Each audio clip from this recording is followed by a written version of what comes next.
అందరికీ నమస్కారం అండి. ఈరోజు రేపు మన రాష్ట్రంలో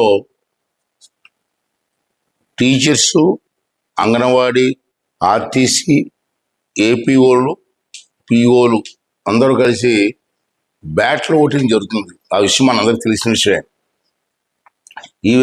ఈరోజు ఏమైందంటే ఎవరైతే ఆర్ఓలు ఉంటారో కాన్స్టిట్యూన్సీ స్థాయిలో వాళ్ళకి అవగాహన లేకుండా వెళ్ళిన వాళ్ళ టీచర్లందరినీ కూడా వీళ్ళందరినీ ఓటర్స్ అందరినీ కూడా కన్ఫ్యూజ్ చేస్తున్నారు.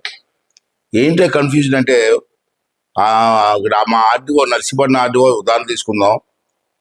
ఒకడే టిక్కు పెట్టాలంటాడు, ఒకసారి స్వస్తికి మార్క్ వేయాలంటాడు. అసలు ఎన్నికల కమిషన్ ఏం చెప్పారు మీకు? టిక్కు పెట్టమన్నారా లేదా స్వస్తికి మార్క్ చేయమన్నారా? అలా చెప్పకుండా మీ ఇష్టం వచ్చినట్టు అలా చెప్పడం మంచిది కాదు. రాష్ట్ర ఎన్నికల కమిషన్ బ్రహ్మాండంగా పనిచేస్తున్నారు, వాళ్ళు వెంటనే రెస్పాన్స్ ఇస్తున్నారు. కానీ ఇక్కడ స్టేట్లో ఉన్నటువంటి ఈ ఆర్ఓస్కి అవగాహన లేకపోవడం వల్ల, ట్రైనింగ్ లేకపోవడం వల్ల ఇష్టం వచ్చినట్టు కన్ఫ్యూజ్ చేస్తున్నారు.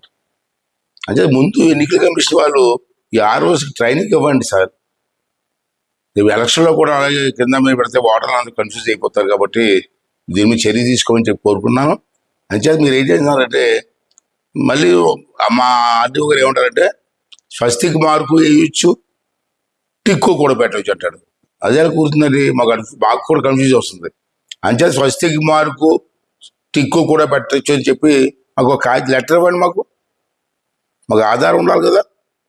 రేపు ఏదైనా ఫ్రాడ్ జరిగితే ఆ ఓట్లు మీరు క్యాన్సిల్ చేస్తే ఎవరండి రెస్పాన్సిబిలిటీ? అంటే ఒక లెటర్ ఇవ్వండి. సో మాకు ఎన్నికల కమిషన్ నుంచి డైరెక్షన్ వచ్చింది, 2 టిక్కు పెట్టుకోవచ్చు, స్వస్తికి మార్కు ఇచ్చని ఇస్తే ఓకే, మాకు అభ్యంతరం లేదు. అంటే ముందు మీరు ట్రైనింగ్ అవ్వండి. ఎన్నికల కమిషన్ రూల్స్ అయితే స్పష్టంగా చదవండి. చదివిన తర్వాత మాకు ఎక్స్ప్లెయిన్ చేయండి. అందుకని మమ్మల్ని కన్ఫ్యూజ్ చేయొద్దని చెప్పి దయించి కోరుకుంటూ సెలవు తీసుకుంటున్నారండి. Thank you.